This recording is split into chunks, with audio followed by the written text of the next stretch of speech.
Well, good afternoon, everybody. Coming to you live from Chicago, but certainly talking about what is happening in the Southeast. I'm Chip Brewster. Welcome to our Helping After Helene live stream. This is an event that we have really been working towards and honestly already getting underway throughout Nexstar Nation. I actually need to start with what exactly is Nexstar, because I know a lot of you out there are watching this on a local TV station website, and you may be saying, okay, I really am a fan of my Wood TV8 in Grand Rapids or my WSPA in Spartanburg, and going, I'm not quite sure what this Nexstar thing is. Well, like the country, every community is a part of a bigger community. So you may have your hometown, but it is part of a county or a state at that level. Well, that is how Nexstar is. We have stations across the country. In fact, I'm going to bring in a map just so you can see how many stations we have, where they're located in Nexstar. And if we start talking about the path of Helene, you can see which stations were actually impacted by that. Tampa, Florida, Panama City, Dothan, Columbus, and those in this area watching maybe even recognizing some of these stations as they pop up. And so this event, this effort, the recovery effort, it really is personal to those here at Nexstar Media Group, because it's not just about the reporting that's taking place. And that mission continues. It is about the people. It is about those in Nexstar who live in those communities and have friends and family that take part in everyday life. In fact, we may even have reporters, anchors, production members, managers in those areas that have been impacted by this. So we really do take this personal. For anybody that is watching this live stream, how can you help? I'm leading with that because it's what we're going to be talking about for the next hour. And one big way is through donations, both of time and of money. The American Red Cross, we have set up a very special, specific donation site. So if you are on a website, there's a link for you to click. If you are on YouTube, there's a link for you to click. If you're watching this in a place where you can't click a link, here's a QR code. I'm going to keep it in the bottom corner the whole time. And I said that we were already underway right here. It's refreshing every 30 seconds. There goes the update.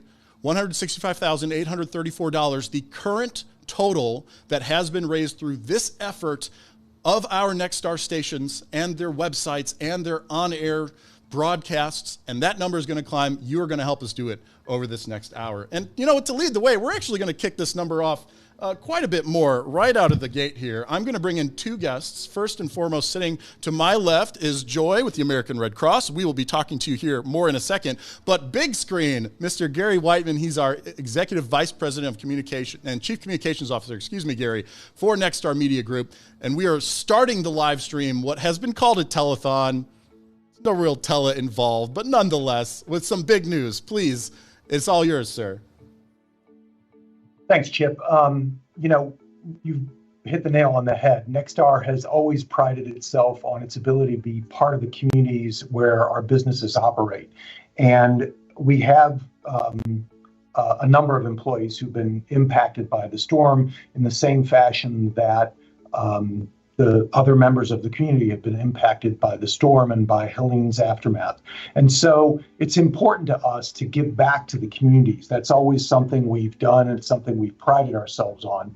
So today we are making a $25,000 donation from the Nexstar Media Charity Foundation to the American Red Cross, specifically designated for relief for victims of the storm, victims of Hurricane Helene.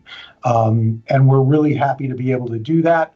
And we're really happy, I think, from a corporate side, to be kind of pulling all our resources together and getting our television stations involved in doing this kind of fundraising, in providing a reach out to the community and giving the community a way to donate to this cause to help those who've been impacted by the storm. So we're very happy to be doing this, and I'll throw it back to you. I appreciate that. And I think important to note, too, this number in the top corner that's been running doesn't include that 25,000. So that's just our viewers, our readers who have been making that number go up. But we can just kind of keep in mind throughout this, Nexstar throwing an extra 25K on top of that throughout this live stream. Absolutely. We're, like I said, happy to do it, happy to be able to contribute. Well, Gary, we appreciate you taking the time to lead the live stream that way. I'll let you go, but I'm going to bring Joy in full screen here to react to that. $25,000, that's probably a standard donation for the American Red Cross. That's an amazing donation, and we appreciate Nexstar's efforts, both the corporate donation and then your viewers.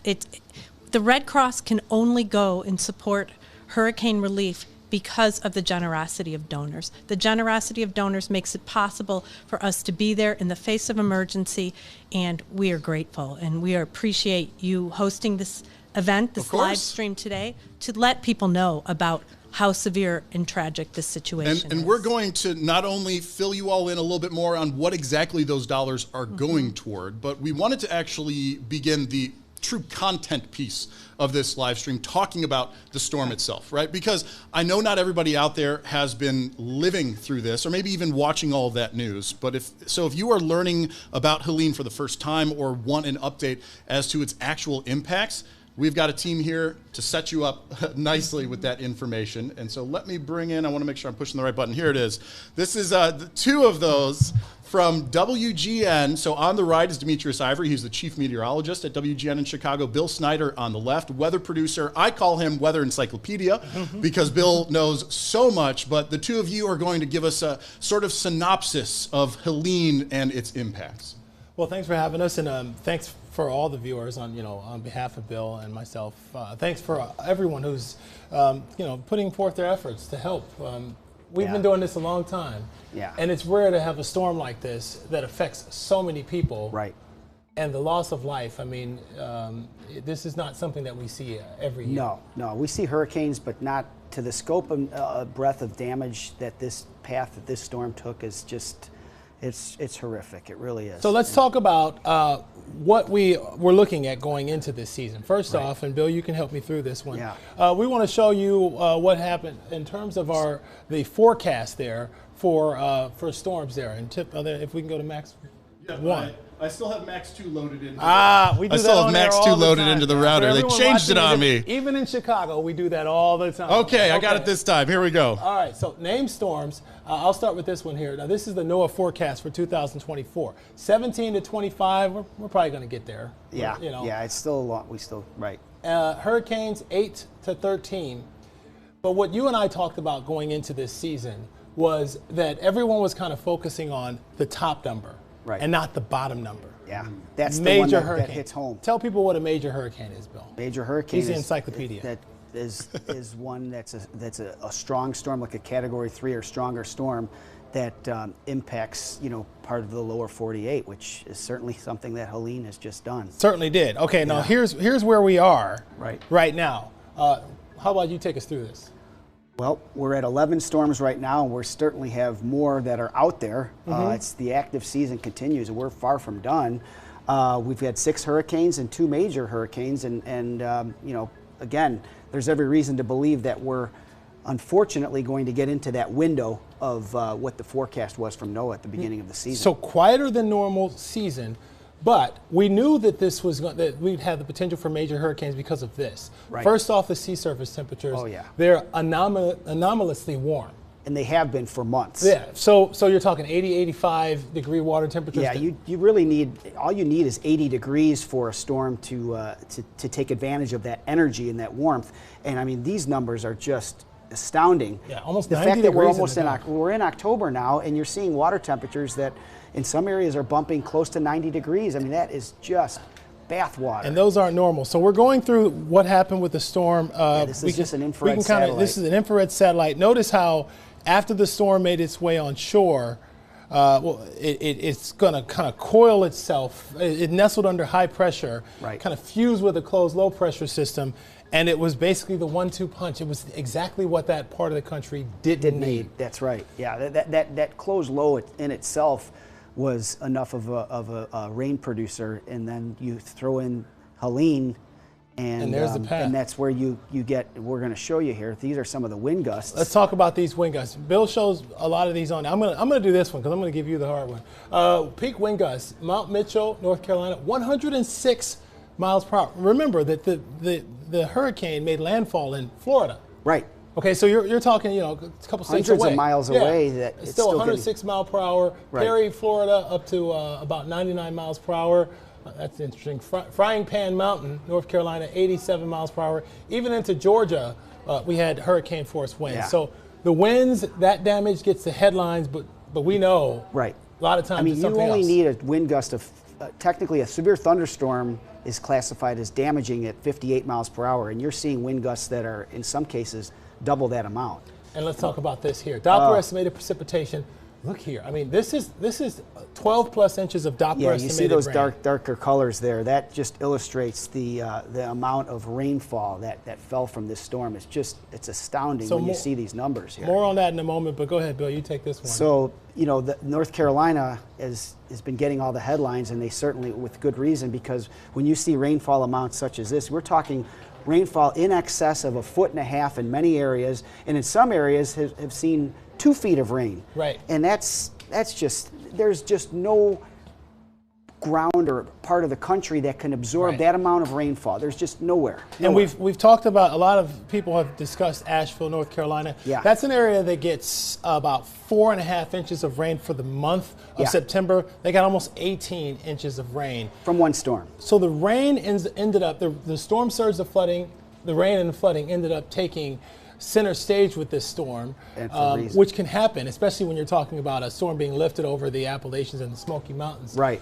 Let's talk about how much water fell on the country. This even surprises us. These numbers are just astounding. I mean, when you're talking 40 trillion gallons of rainfall is what fell for the storm as it moved over Florida, Georgia, and the Carolinas. 40 trillion. So if you were to ask, what does 40 trillion gallons of water translate to?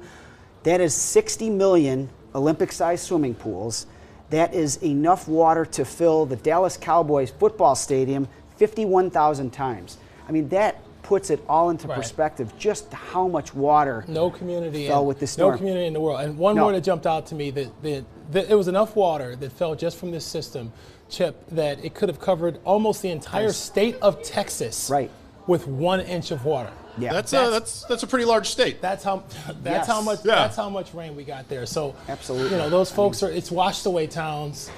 It's obviously changed people's lives. Roads, people have lost their homes. Lives, so, it's horrible. So thank you for being here. This storm is going to go down as probably one of our most costly storms ever in history. And the death toll is just heartbreaking. And those numbers just keep on rising. The story obviously not even yet done being told for us to know where it ranks and the kinds of impacts out there. But the recovery operations are ongoing, which is why that we have this live stream going on today. The need is there. The need is there. Yes. Bill Demetrius, I really appreciate you. Thank you so much for both of you taking the time to give us this synopsis. I'll let you get back because you got news here in like an hour that you need to prepare for. So. We appreciate it. Yeah, thank you for what you're doing. I mean, this is wonderful. There's so many people out there that are in need of help, and the fact that we're able to aid in this is wonderful. So we've got a lot. There's a lot of good people out there. And show us what you got. We're here to lend a helping hand. So. There you go. Show us what you got. Thank you, Demetrius and Bill. I'll let you guys get going. And I do want to point out, actually, this number has risen by about $2,000 since we started this live stream, plus the $25 that's coming from Nexstar Corporate. So we are well on our way to having that funding to keep the Red Cross going specifically for this hurricane relief, which I do want to take a moment. Joy, you've been sitting here so nicely. Rebecca, we're coming to you after I ask Joy one question. The funds that we are working on here in this live stream in Nexstar, they're actually being directed specifically to this relief. I didn't even know that that was something you could do when you donate and actually say, no, I want the dollars that I send to the Red Cross to go to Helene hurricane relief. Yes, Hurricane Helene is catastrophic, unprecedented, one of the most deadly storms to hit the country. And the Red Cross goes. We go in advance. We go and send people, but we rely on the generosity of the American public, of your viewers, to help us fund those efforts, to help us get the materials, the supplies, the food, the shelter to people in need. So we go, and we know the public has never failed to help the Red Cross, and we believe that they are going to help with Helene because this is really a tragic and difficult situation for so many across multiple states. Yeah. And we've been hearing the stories coming out of that area. I mean, it's 6 to 10 states, depending on how you quantify where the need is. Obviously, a central path that hurricane traveled along, and perhaps the greatest need is along there. But we have stations, reporters, meteorologists that have been through this hurricane and others. And I want to take a few moments now to hear from one of those, and I'm going to bring in meteorologist Rebecca Berry from WFLA. So that is Tampa, Florida, for those that are unfamiliar with where WFLA is located. And Rebecca, I thank you for taking the time to join us. I know for you, covering hurricanes is nothing new, especially because you guys have the Tracking the Tropics live stream that you guys do. But I'm hoping you can give us some insight to Helene specifically. How is this compared to others you have covered and others you have experienced in the Tampa, Florida area? And so we kept trying to let people know what they could expect in reference to Idalia, which was our most recent storm where we saw a record storm surge, because here in the Tampa area, it really was storm surge that was the issue. So when Idalia moved through, we saw record levels of storm surge, and what the predictions were coming in for Helene was about 2.5 feet above what they saw with Idalia. So we knew people that had never been flooded before were going to have flooding from storm surge. We knew that people weren't really going to understand what that was going to look like. They did call for evacuation zones. We got almost exactly what the storm surge model predicted we would see in terms of storm surge, but that meant a lot of people had a lot of water in their homes. And we were, of course, not in the path of that where the storm made its way on shore. And so we were miles and miles away from the actual center of Helene. And so I think a lot of people were surprised by the effects that we got from Helene with it being so far away. You know, we weren't Perry, Florida.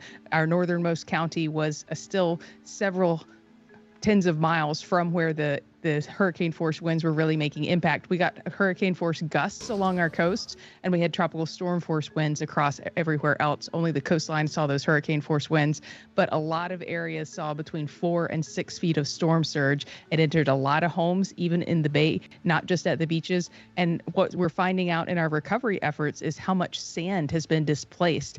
And so they're taking bulldozers to clear roads from sand, much like you do up north with a snowplow. Yeah. But then it's making giant mountains of sand in people's driveways, so contractors can't get into those homes to help them start tearing all of the flood damaged parts out, and they can't start their recovery because they can't even get to their home because of these giant mounds of sand. So that's really unique. We haven't really seen that. We've never seen a storm surge as high as we have with Helene.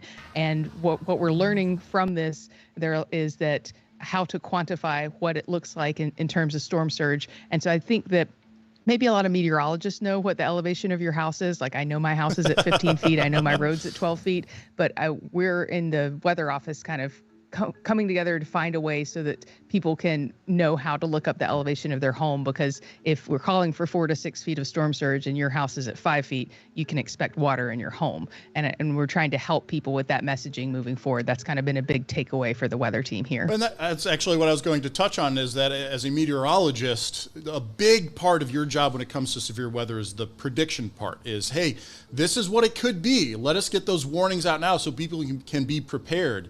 Is there much that you are involved with as a Tampa, Florida meteorologist on the back end of that, or is that where you hand it off to more the news reporters and those that are heading out of the station to cover the news? And so they like to keep us inside. They don't let us go be outside cats much in terms of reporting on the actual storm itself. But what I have been able to do is sit in our stream center here with JB while we're flying our Eagle 8 helicopter over some of the damage, even before they opened the bridges and people could, and our reporters could get to the barrier islands. We were flying over and looking at all of the cars that had been washed away, at all of the homes that had so much damage, at these, feet and feet of sand that were covering all of the barrier islands. Basically, the Gulf moved over those barrier islands, and it was contiguous into the bay. And so that's why we saw so much damage. So that's been the extent of what I've seen personally, is just from watching the chopper footage. But of course, we have really great veteran reporters here that have been going into those zones every day and finding those stories of people that have just lost everything. And it's so heart-wrenching. But I can say one thing that is unique, and because I have lived in Florida for more than half my life at this point, there's nothing quite like your neighborhood the week after a storm. Everyone's out, they're cleaning their yards up, they're assessing the damage, everyone's talking to each other. It's really the community that you wish you had year round, but everyone comes together to help each other out. I love to hear that. I appreciate you taking the time to give us that perspective from Florida. I know we're going to hear from a colleague of yours a little bit later in the live stream. We can dig even deeper for those that missed the first part of this into Helene, its path, the what it left behind at this point. So any parting words from you before I let you go do your own television thing? Well, the Red Cross is really near and dear to my heart. My dad is a trained Red Cross volunteer. He trains to go and set up shelters and maintain those shelters during the worst of the worst. And they go where no one else can go. They go into those disaster zones and they give people what they need. They give them shelter, food. They get them their basic needs met when it's basically the worst day of their lives. Thank you. Thank you. All right. Well, Rebecca Berry, thank you so much for taking the time to join us here on this live stream as we talk about recovering from Helene and what those not in that area can do. So I'll let you go, Rebecca, and bring Joy back up. We'll have another guest, another Next Star anchor reporter from another part of the impact zone here. But before we get to her, I want to take some time to talk to Joy, because you are with the American Red Cross, and we've been talking about donations, obviously the main reason that we're doing this particular live stream. And I want to point out again, this number, it started about $165, so we're up $5,000 since this live stream began, which I'm going to go ahead and attribute to all of those watching out here at this point. What are some of those things that those donation dollars are going toward? Well, first, the Red Cross is 90% volunteers. People like Rebecca's father who leave their warm beds, who leave their homes, and we rely on the Weather Service and meteorologists like Rebecca to help us get some of those volunteers out into the communities in advance. We were watching Helene, like Rebecca was, and the other meteorologist, Demetrius, and all were in advance, because we knew it was important we have people and supplies pre-positioned and in place for Helene. And because of the generosity of donors, we were able to do that. Right now on the ground, we have 1,300 volunteers like Rebecca's father, with 200 more on the way across multiple states. They are providing food. They are providing water, medicines. You go out of your home, you've storm surge, you got to get out, you leave without your medications. You leave without your medical devices like walkers, canes, wheelchairs, those kinds of things. You just have to get out. But the Red Cross supplies that.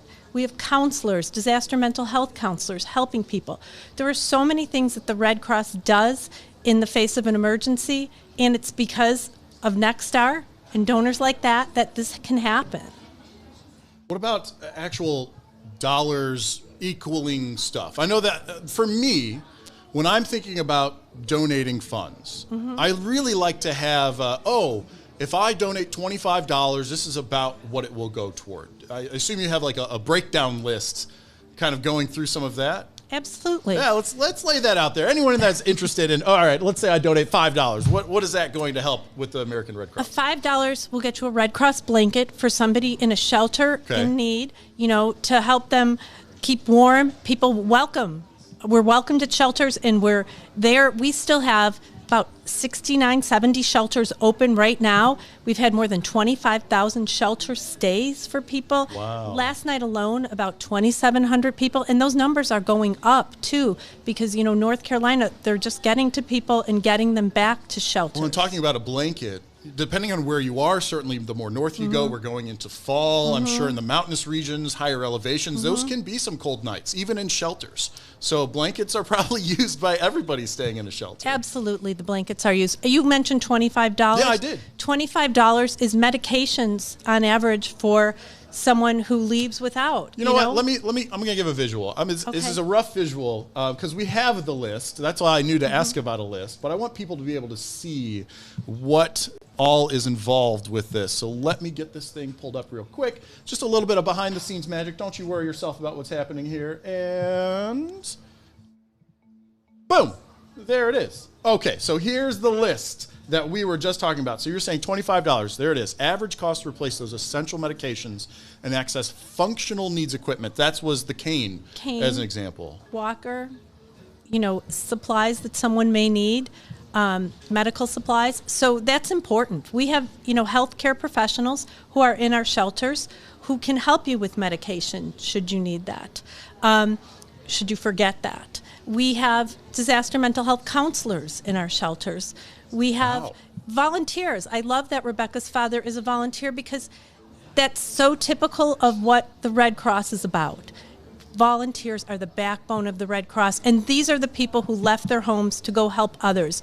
As a humanitarian organization, we need people like her father and many others. Well, and that's an interesting point to bring up as well. And for those that can't donate dollars, they can donate time. Yes. And it doesn't even have to be that you were a volunteer, an emergency services person. The Red Cross will train them to go into those areas. So I guess here's my question. Is there a need right now as well for people with this particular recovery? There's absolutely a need for people to become volunteers. And you don't need special skills to be a volunteer. We will train you. You can go to redcross.org/volunteer and fill out an application, and you'll be contacted by your local region where you live to be a volunteer. And then they'll help you with the training and the next steps to get on staff and maybe even possibly deploy to Hurricane Helene. This is a big response, massive, and we're going to be at this for many months. We're going to need volunteers over the course of a long time, and we always welcome new volunteers, all ages, everybody, anyone who wants to come, redcross.org/volunteer. Okay, I'm going to bring in Olivia Donnelly next, and she is one of those anchor reporters who has been out covering what the both prior to Helene coming in, but the aftermath as well. I hope that was enough verbal time for Olivia. Yes, you've unmuted. Excellent. Thank you so much, Olivia, for taking the time to join us. So anchor at 7 News, WSPA, in Spartanburg, South Carolina. How in the path is Spartanburg? Very much so. Okay. When you gave us the overall map earlier of the areas that were affected, we are right in the line of path of Helene. And Friday, the entire upstate was impacted. We actually have part of our DMA, so our viewership is in Western North Carolina, and that goes for Hendersonville and Asheville as well. So outside of Spartanburg, a significant part of the people that we serve also impacted by Helene and the destruction that followed from the storm, which was absolutely horrific, as we've been mentioning. I have to ask, because in my intro, I know you were here listening to that, I talked about how Nexstar cares because so many of our stations are in that path, and thus so many of our employees are in that path. How are you doing? How is your family and your friends in the area? I am okay. I do not have power. I have not had power since last Friday. So we are on day 7. Wow. And that is there is not an employee at WSPA in Spartanburg, Greenville that has not been impacted by the storm. A lot of my coworkers, the lights are just now starting to come on. One of our directors he's from Hendersonville, and he could not get home after the storm on Friday. And he didn't know if his mom was alive until Monday, when finally crews were able to get in to confirm that she was okay. So this storm has hit much closer to home than any storm I've ever been a part of or covered, and that's been several. But I am okay. And when you look at the extent of the damages, I am beyond grateful to just be without power, because so many have lost way more than just the lights being out. And I've been able to, thankfully, through Nexstar, through 7 News, we've been able to come to the station where we have showers. There's been hot food, coffee, lights, Wi-Fi. So they have been taking care of us. And I've been very grateful for that. Are you at all impressed with and I apologize to everyone out there that this is going to sound like hey, brag about Nexstar for a minute, but just because Olivia, you just heard her story, right? So this is me curious. Are you at all impressed with the staff that at SPA continuing through doing their jobs despite having had this impact at home? You yourself still without power a week later? Yeah, absolutely. I think that's the nature of journalists in general. And I think it speaks volumes of the team that I'm a part of. And I can't say that I'm surprised at all. Many of my coworkers and colleagues without power, we just feel so helpless and are, restless. We want to get involved. How do we give back outside of just our work hours to make sure that we are contributing to the community and helping get people back on their feet? A majority of my coworkers are either, as I mentioned, without power, have a tree down in their house, nothing to the extent of what we've been seeing out of Western North Carolina. But the response has been, let's help get the word out to people. Let's make sure that we're helping contribute to the community, as we should be doing regularly anyways, and seeing how much of an impact we can make, because we know, as you mentioned earlier, we are barely scratching the surface of what we know right now when it comes to these storm numbers. We're just getting online in terms of power. Those numbers are going to be so dark and significant in the days ahead. How do we help right now to get ahead of this and try to be impactful in the response to recovery? I of course, have to ask you, I've got Joy still sitting here with me. This whole effort is talking about supporting the American Red Cross. Have you seen the American Red Cross in action in your area? Oh, absolutely. I mean, when you're outside in the community, there are crews all over working to assist.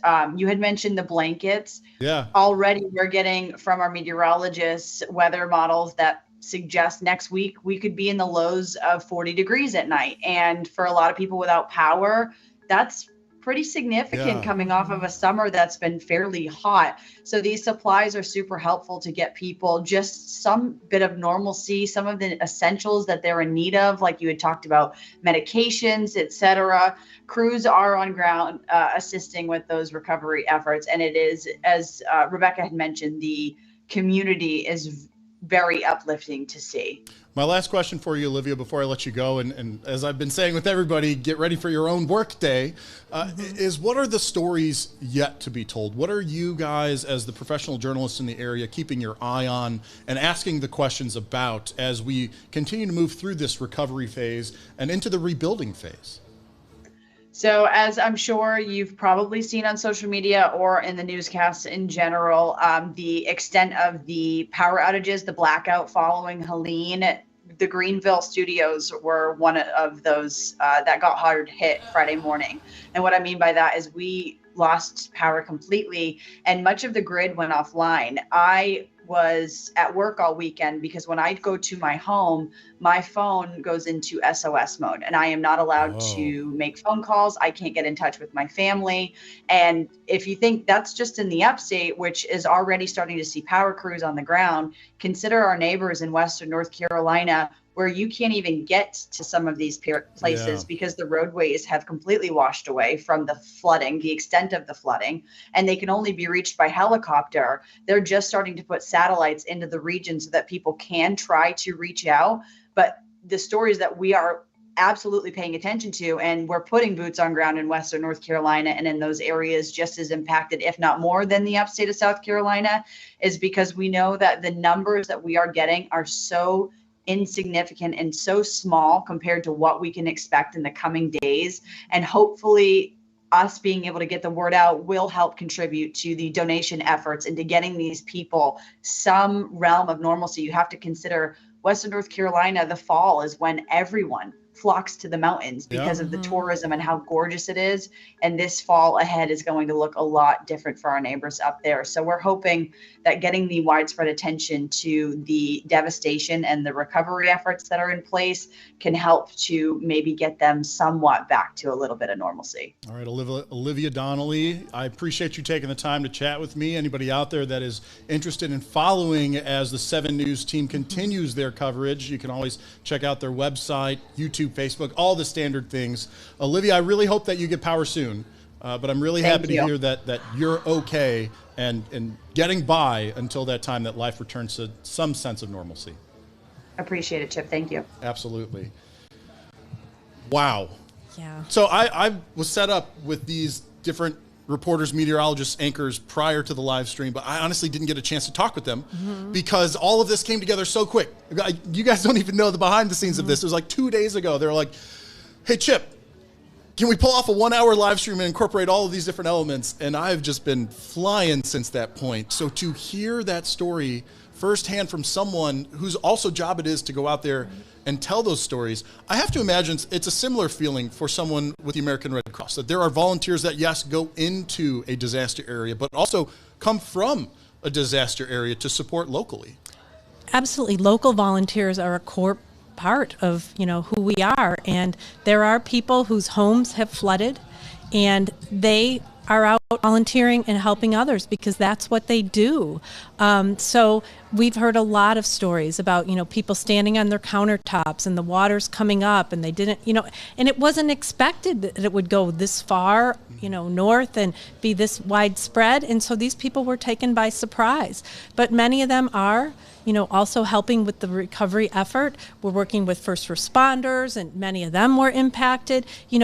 These are people that give for others. They're all humanitarians and full for their support and for people being there for others in need. And we are grateful for everyone out there that is choosing to donate at this time. I'm trying to, there it goes, make this thing go full screen. So we've been talking about the donation effort. This is a QR code for those that prefer that or are watching in a place where you need a QR code and you can't click on one of the hyperlinks that we have going on. But the cool thing with this particular effort that we are doing here is it is not only designated for Hurricane Helene recovery, but it is totaling up very specifically all of the donations that are happening across Nexstar. So this website, this QR code, that is what this running total is. So all of you out there who are our Nexstar viewers and readers, you have led to a $173,774 donation up to this point, plus the 25. So we're approaching a $200,000 donation from our viewers and our corporate level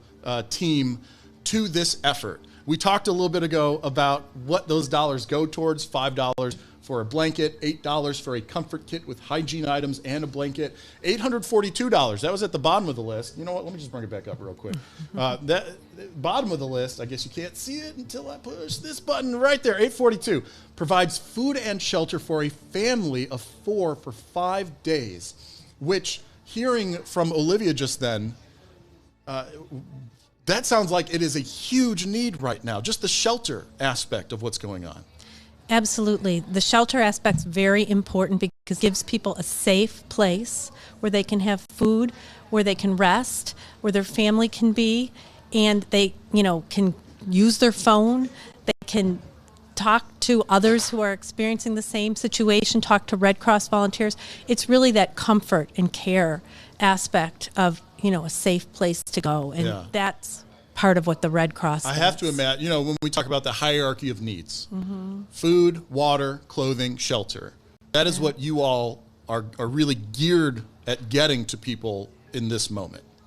Absolutely. You have to handle the immediate needs first. We're also doing other things, like we have reunification efforts. If somebody has a loved one they haven't heard from, during this situation, they can go to redcross.org/Helene or call 1-800-RED-CROSS and let people know about that person. And we have caseworkers who will work with them on trying to reunify them with their loved one. That is a great message, because this live stream is going out to, I showed that map earlier, and I can bring it back up again in a little bit. I want to get to our next guest, who's a reporter literally on the ground right now, getting ready to show us what's happening around her. But for those that are watching this outside of the impact area, and you have someone that you haven't been in contact with, there's a potential resource there for you as well. Absolutely. Okay, so we have Ansley Daniel standing by. I'm going to bring her in now by pushing this button. There we go. Anchor at News Channel 11, ABC Tri-Cities, which is WJHL, Johnson City, Tennessee. Ansley, not only anchor, but in the field, I can see you. Where are you? What is happening right now behind you? Yeah, so actually, I'm going to flip the camera around so you can see what's in front of me. Oh, in front of you, yeah. This is Interstate 26 here in the Tri-Cities. As you can tell, there is a ton of debris. This interstate is totally washed out on down there. You can't really see it from here. We have been back there. We've been escorted back there, but I can't get back there just by myself right now. Sure. But just take a look at all of this debris. 26 is like this all the way from this point in Northeast Tennessee up and through the Carolinas. Now, we are very, very close to the North Carolina border from where I'm standing. I'd say I'm about, a 30 to 45-minute drive on a good day. But this has absolutely rocked this little town in our viewing area. But unfortunately, this is not the only part of our viewing area. Yeah. A good portion of it, most of our major counties have been impacted by Helene. Ansley, I gotta say, so for anyone that's like, oh, that video picture is kind of meh, and like the audio is a little off every here and there, you're on your phone right now, so you have some kind of communications, but you're also fairly rural. Is this something that you could have accomplished even 2 days ago at this point? Potentially from this area, we are close enough to Johnson City, Okay. which is kind of the main hub.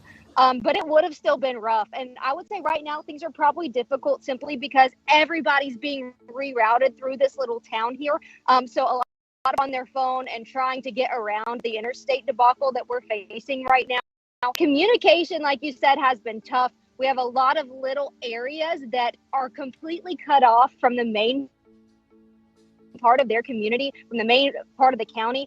Some folks not even reachable besides an ATV or a four-wheel drive vehicle. Wow. Some of them in the beginning could only be accessible via Black Hawk helicopter. I'm sure, too, that not everybody has been able to reestablish connection, whether that be a physical connection, being able to exit wherever they are, their homes, get back to their homes, or even one by communication. So that's a story that Olivia brought up as well. I'm curious if you're experiencing the same thing in your area, that there are still unaccounted for people. Yes, absolutely. There are lots of folks that are unaccounted for. A lot of us know people who have been impacted by this storm, whether it be damage or they are currently looking for loved ones. So that's been really difficult to cover because obviously, we've lived in these communities. Personally, I've been here for 5 years now. So a lot of these folks that I cover and in these communities are my friends. And then to see them looking for loved ones has been difficult. But we do hope that as more cell towers are brought in and that as communication up, that those missing numbers will go down. However, we also know that on the other end, right now, the death toll is kind of low. And so we are concerned that that's going to rise. Yeah. So I've got 2 questions that I asked Olivia, but I definitely have to ask you these same 2 questions as well. You just mentioned it. You've been a resident there for a number of years. Were you impacted? How are you doing in the aftermath of Helene? So thankfully, I'm very fortunate where I live in Johnson City and where our main station is, where most of the folks at WJHL obviously saw the rain coming in. There was a few down streets, but we all, knock on wood, and very thankfully have had power throughout. We have all had water throughout this. We are being asked to conserve water now, but thankfully we have not water. Now, I know folks that are personally impacted in other counties. A friend of mine was actually doing swiftwater rescue here. He came back and everything in his house was gone. He had 8.5 feet of water in his house. I've got another friend that lives in the county without water. She doesn't, she's got kids. And so that's really difficult. And then there were, countless other folks at the station that ways, or still looking for, loved ones of loved ones. So a lot of us have been touched or, know folks personally impacted by this storm. And then that other question I wanted to ask, I've got Joy sitting next to me, one of the national spokespeople for the American Red Cross, is have you seen the American Red Cross in action within your viewing area? Yes, I have. Now, I have not seen them here in Irwin where I'm currently at, but I do know that they are here via video. And my colleagues that have been out here, I did see some of them yesterday at Elizabethton High School in Carter County. That's one of the neighboring counties here, and of course in our viewing area. We do know that they're there. We saw them yesterday. They met with the government. They were coordinating efforts there. I know they're on the ground in other counties as well, but yesterday they were coordinating the shelter there. They were coordinating meals, not only for the folks in the shelter, but also the volunteers in and around the high school. That was kind of the, the main operation area. So they were starting to, do some coordination for the volunteers and the folks impacted. And I think that you did mention earlier, I was able to listen in just a teeny bit. Yeah. A lot of those folks are local, and they also have been impacted by this in various ways. Maybe they're without power, maybe they're without water, but yet they are still out here giving back and signing up for these shifts to be able to help their community, which is really incredible. Amazing. Well, Ansley Daniel, who's literally checking in with us from being on the job and reporting, I'm going to let you get back to your story of the day. I hope anyone out there that is interested in continuing to watch your coverage checks out News Channel 11.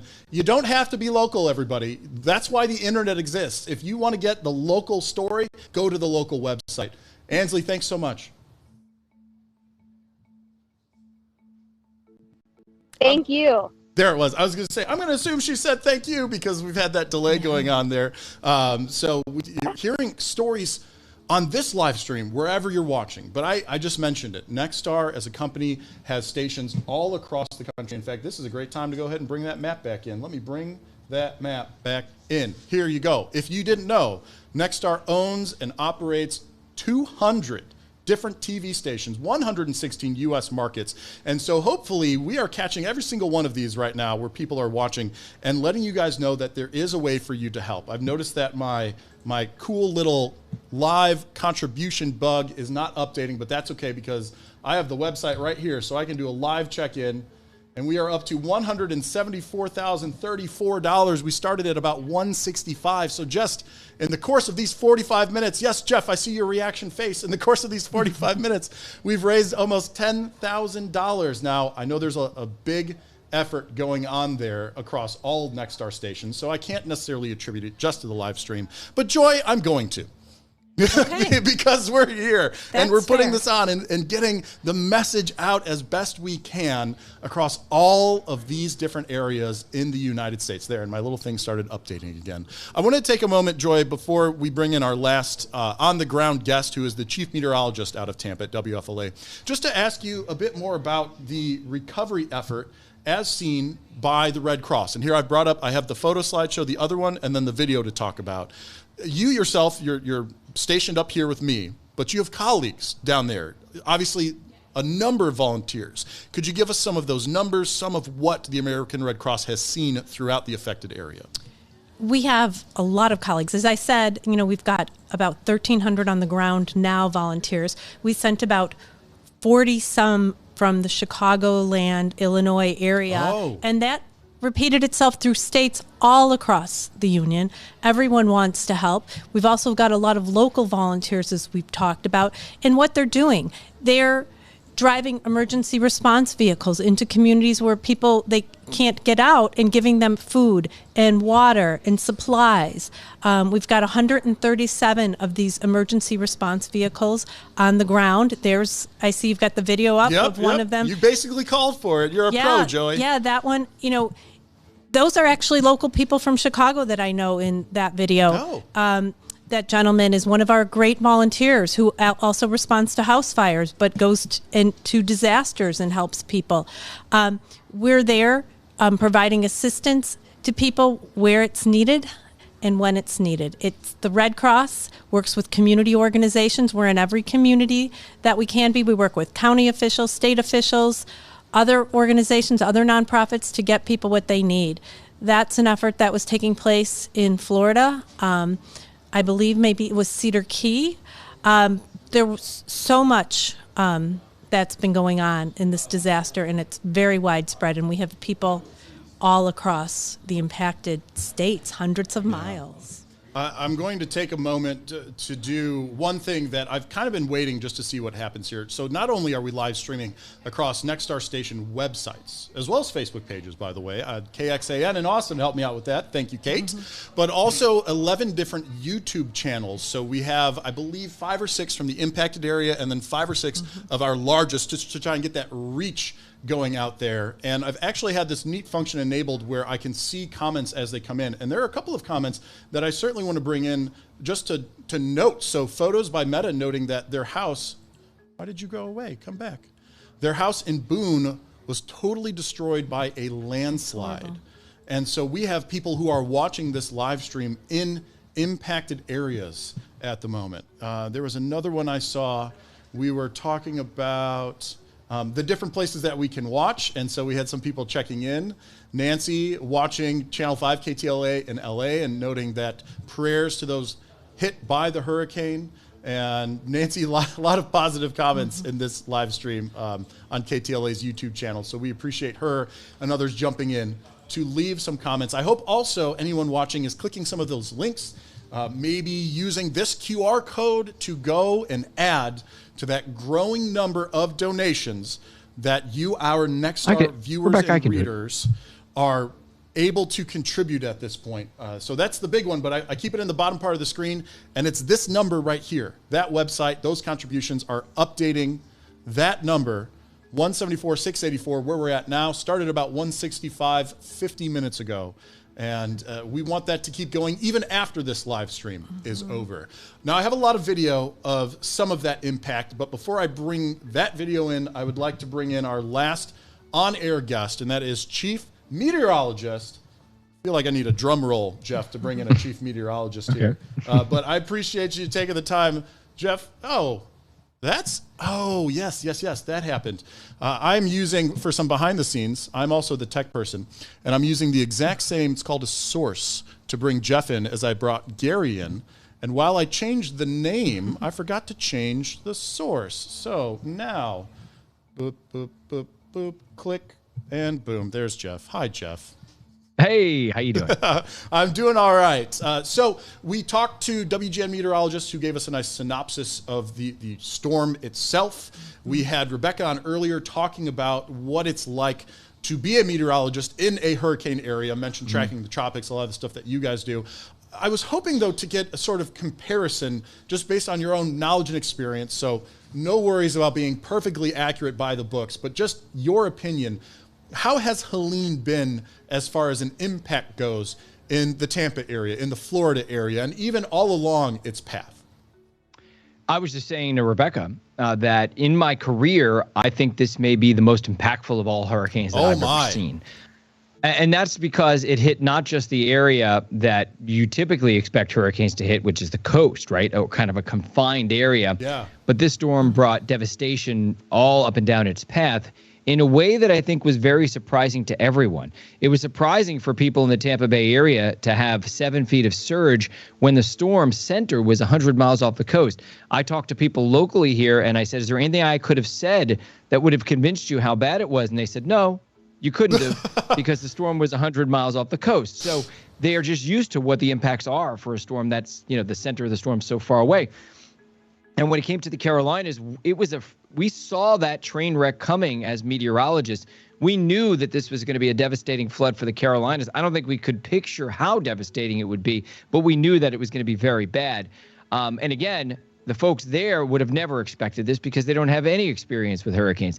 So I would say that this was probably, and for many, it will go down in the history books as the most impactful hurricane in modern history to hit the United States. Not the strongest, but I would say the most impactful because it impacted such a large swath of people who just didn't expect it to have the impacts that it did. Well, and I'm glad that you brought up kind of a bit of a comparison, not the strongest per se, but it was unique in the longevity that it had, and more importantly, the areas that it hit. So a lot of the video that I have is from the North Carolina. We keep bringing up Asheville because of that tremendous amount of rain. Was that expected going into this? Yes, to a degree. In fact, some of us thought there would be potentially 20 to 30 inches of rain. That's what happened. Actually, Doppler radar estimates say that up to 40-ish inches of rain fell in some of the mountain peaks. Wow. We've seen this happen a few times over the past 100, 150 years where tropical systems slam into the mountains. They dump all their rain. So this has happened before, but probably not quite to this degree. I was just looking at a map from the National Weather Service showing that this was a 1 in 1,000 year flood, or really, in some cases, it was probably a 1 in 10,000 year flood. But usually when we see 1 in 1,000 year floods, it means that in any 1 year, there's a 1 in 1,000 chance that you would see it in that local area. Gotcha. Usually when we see it, it's the size of a city. That these really huge floods are typically restricted to very small areas. But in this case, it was a huge, colossal area of the likes that I've never seen before that experienced the kind of flood that you should only experience once every 1,000 or 10,000 years if you were living in that spot for that long, if you could live for that long, just to give you an idea of how rare this is. But, we're seeing these kind of floods more often because the atmosphere is warmer, the oceans are warmer, there's just a lot more water vapor in the atmosphere, a lot more moisture. And so, it takes what could be a destructive and damaging hurricane and makes it a devastating hurricane. Unfortunately, we're seeing this happen more often. Well, let's touch on the science part of that just a skosh, because this was one, I haven't been a huge hurricane watcher. I did live in Tampa for 2 years. So I have a little bit of like, oh, I need to know what the flood zones are, that kind of thing. But this one went, and it was predicted to be this way, from next to nothing to a category 4 before making landfall. Is there any precedence for the amount of intensity that it gained in such a short period of time? Sure. It's not all that uncommon, but we're seeing it happen a lot more over the past couple of decades or so, that these storms will go from Cat 1 to Cat 4 intensity really quick. In fact, this gained about 50 to 55 miles an hour of intensity within about 24 hours. So that's not abnormal, but it doesn't make it any better because, you know, it was intensifying right up to the coast. And that's something that we're seeing a lot more often, too. A lot of studies have been done, and we find that these storms have a tendency nowadays, in the past decade or two, to intensify more when they get to landfall. So that means they maintain their intensity at landfall further inland, and they carry that momentum and all that extra water vapor. In fact, the amount of moisture that was brought north to the Carolinas was about 1.5 times the record. So it was not just record-breaking, but it was a record-shattering amount of moisture, and our records go back to 1940 for this particular area. So there's a lot more moisture being carried north because water temperatures are in the Gulf are about 3 degrees Fahrenheit higher than they should have been. They were at record numbers. So again, you know, it's just everything seems to be getting more intense, and the impacts are becoming a lot more intense, and the economic damage is becoming a lot higher as well. All right. Well, Jeff, any parting words for our viewers? Again, this is a drive to hopefully get some people to be contributing to the American Red Cross, setting you up just a little bit there. Go ahead, sir. The lives of these people will never be the same. I've worked in places where Hurricane Andrew hit, and people for the rest of their lives will talk about their lives, this moment as an inflection point, you know, before Andrew and after Andrew. And these people who were affected by the storm will say before Helene and after Helene. Their lives will really never be the same. It's going to take them years for their lives to be back to normal. So I would say if you have it in your heart and in your wallet, please donate.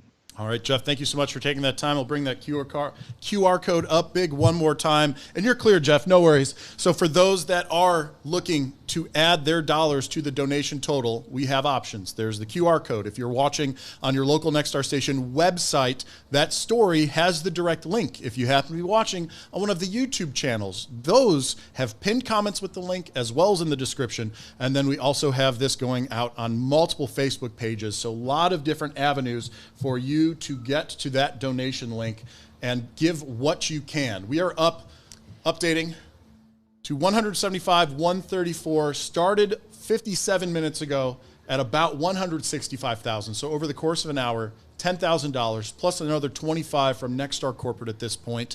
These dollars, American Red Cross is already on the ground. Yes. And so this is about sustaining your operations until the need is no longer needed. Is there any kind of estimate, any kind of timeline when it comes to that kind of thing? Well, we are in a mode of continuous response. There were 3 hurricanes that hit Florida, you know, just this season so far, including Helene. There are wildfires on the West Coast. We're responding continuously, and we will be responding to Hurricane Helene as long as it takes. Every dollar counts. Every donation is important because we will continue to stay, we will continue to be there, and we will continue to help people in this crisis. This has changed people's lives forever. People are hurting. This is really horrific for so many. And oftentimes these storms hit, you know, the same people over and over again, right? The climate crisis has caused so many more intense storms. Yeah. As Demetrius and all have said, you know, the water of the Gulf is very warm, and that sparks more storms and makes it, you know, difficult for people to recover again and again. I deployed to Ian, you know, just 2 years ago and saw so many homes that were leveled and devastated, and people who, you know, had retired, this was their life savings. Yeah. And, you know, it's hitting oftentimes many of the same people over and over again, many of the same communities, and we are in the communities. We're there to help people, and we're proud, so proud of the volunteers who go and help, and we'll be there as long as we're needed. And for those that haven't been seeing the video, I've been putting some up here. I'm going to do something kind of funky just because my friend in Tampa is sending it to me. This is going to have Jeff's name on it, but what you're looking at is some video. We had Rebecca Berry on earlier talking about the storm surge and how much sand it brought with it. Wow. So this is video from I believe they call it Chopper 8, but WFLA's helicopter. And you can see the piles of sand that Rebecca was describing, almost as if these homes were built directly on the beach. I saw earlier, he was sending me the same feed, plows going through, as Rebecca was telling us too, to set it to the side. So there you go, as it sort of zooms out. That is just one of those impacts. I've also been bringing up other impacts here. So this rural mountain communities, we've been talking about this, and the amount of rain, 40 trillion gallons total that Helene dropped.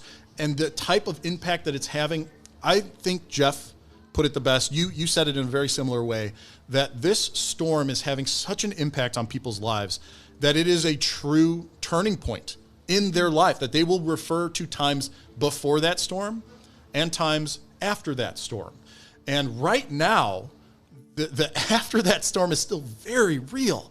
There's so many people that still need help, whether they don't have power. As we heard from one of our Next Star anchors, they still don't have power, whether their homes were washed away, whether they're still looking for their friends and family. And the American Red Cross is doing its part to be there to get those base needs served while recovery continues and eventually rebuilding begins. So here's that QR code one more time. We're about to wrap up this live stream, but know that even though the live stream is ending, the effort is not ending. Our Next Star stations, this live link is going to continue, and we will keep trying our best to help you guys, the American Red Cross, help those in need, which, as I've stated, includes many of our own. So one last check-in here for our current contributions number, which, like I said, has gone up about $10,000 since we began this live stream. And then, Joy, I also wanted to give you just one more moment for some final words before we end this effort right here. We're grateful to Next Star and your viewers for making a difference to people in need. The Red Cross is proud to say that 90 cents on every dollar 90 cents on every dollar goes to serving those in need, goes to the support and programs of people in need. And whether it's $5 for a blanket or $25 for medication, whatever you can give, it's appreciated, and it will go to those who are impacted. And there are so many people impacted right now. Our hearts go out to them. We will be there to help them. We'll continue to have volunteers and team members there to help people in need. So thank you. Thank you. You were right, Hurricane Helene. People will think about their lives before and after Hurricane Helene. Joy, thank you for taking the time to join us on this live stream, talk a little bit about what the American Red Cross has been doing. This effectively concludes the broadcast portion of this live stream, but again, this does not conclude the fundraising portion. And so we implore anybody out there, whatever you can give, 5, 10, 25, maybe that 842 to help a family of 4 have 5 nights of shelter. Now is the time, because the American Red Cross is already on the ground, and we need to help them help those in need. On behalf of Next Star Media Group and Joy and the entire team that put this live stream on, thank you so much for joining us, and thank you for whatever it is you can give to help continue the recovery effort.